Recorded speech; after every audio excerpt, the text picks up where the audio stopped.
Wonder பார்ல இருந்து ஒரு ஃபோன் பண்ணி 20 கோடி ரூபா வேணும். ஏன்னா ஒண்டர் பார்ல தான் நீங்க வட சென்னை பண்ணீங்க. இது ஏறக்குறைய வட சென்னை 2 மாரி இருக்கு.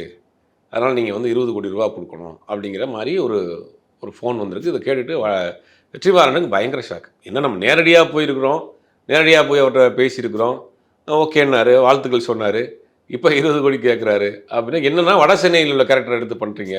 ராஜன்ற கேரக்டர் இருக்கு அப்படிங்கிற மாரி அத ஏதோ ப்ளேம் பண்றாரு போல. ஆனா இதுல வந்து எந்த விதமான நமக்கு தெரிஞ்ச வரைக்கும் இது எந்த விதமான லாஜிக்கும் கிடையாது. அதாவது வட சென்னை படமே வட சென்னைய விட்டுருங்க. பொல்லாதவன் ஃபர்ஸ்ட் படம். வெற்றிமாறன், தனுஷ் காம்பினேஷன்ல பண்ணப்பட்ட பொல்லாதவன் படமே ஏறக்குறைய பார்த்தீங்கன்னா வட சென்னை பேக்ட்ராப் தான். அந்த படத்தோட ப்ரொடியூசர் யாரு? கதிரேசன். 5 ஸ்டார் கதிரேசன் தான் பொல்லாதவன் படத்தோட ப்ரொடியூசர். அதே வட சென்னை பேக்ட்ராப்ல தான் வட சென்னையே பண்றாங்க. அப்ப அதுக்காக அந்த படத்துடைய ப்ரொடியூசர் கேட்பாரா? ஒரு கதைக்களம். பாரதிராஜா படங்கள் பூராமே கிராமத்து கதைகள் தான். அதில் பார்த்தீங்கன்னா லவ் சப்ஜெக்டாக இருக்கும், புதுமுகங்களாக இருக்கும். ஒரு அந்த அது கிராமத்து பேட்டர்ன்லாம் போடுவோம். அப்போ அந்த கிராமத்து படங்கள் தான் முதல் ப்ரொடியூசர் வந்து எனக்கு கிராமத்து படம் ஏன் நீங்கள் எடுக்கிறீங்கன்னு கேட்க முடியுமா? இப்போ அந்த வட சென்னை 2வே கிடையாது. வட சென்னையில் இருக்கக்கூடிய அந்த கேரக்டர் ஒருத்தரை வச்சு அதுக்கு பிறகு இவர் டெவலப் பண்ண ஒரு விஷயம் தான்.